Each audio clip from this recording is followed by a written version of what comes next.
Okay, so getting all the notes in one bow was your question.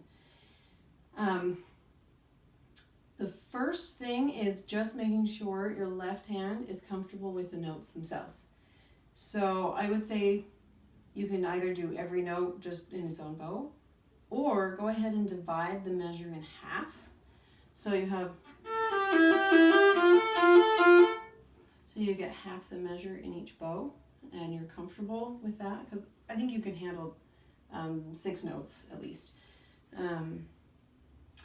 When you want to do the full measure, one of the things you'll need to notice is that it is marked allegro. So these notes are not taking forever to play. It's not a where you need to really watch a lot of your bow use.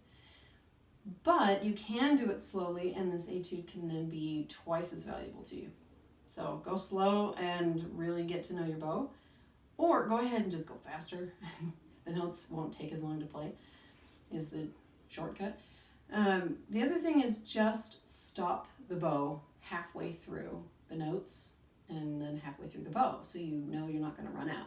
So it's the halfway through the measure. And then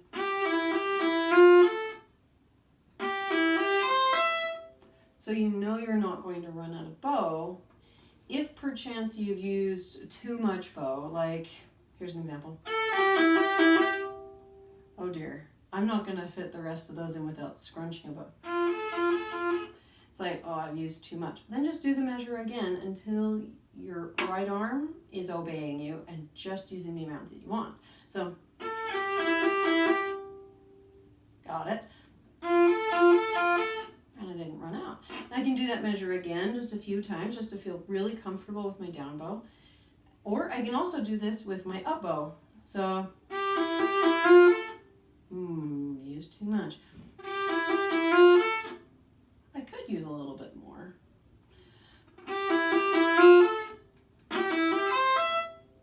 So you can stop your bow. That is one way to just be paying attention to how much bow you're using and dividing up what you need. So the first measure is, there are no dynamic changes whatsoever. It's just mezzo forte. So go ahead and just do the whole thing, the same amount of bow for the whole measure. So half a bow for the first half the measure, half bow for the next part. The fourth measure does have a crescendo in it. So you may want to use just a little bit less at the beginning and then use a little more as you go. So, and of course, it does get easier to do that crescendo because it is up bow, and the bow is going to be heavier toward your hand anyway. So you're naturally adding a little bit of weight. And if you kind of save a little bow at the beginning and go ahead and use a 10 at the end, then you'll get the crescendo. So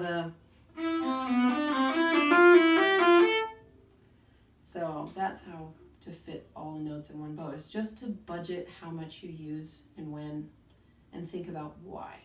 So look at your dynamics. Am I needing to save any bow at the beginning of the measure, or maybe just run out of bow on a decrescendo or something? So it's just have a plan and then watch what you're doing. Pay careful attention, and you'll be able to use the amount of bow that you need.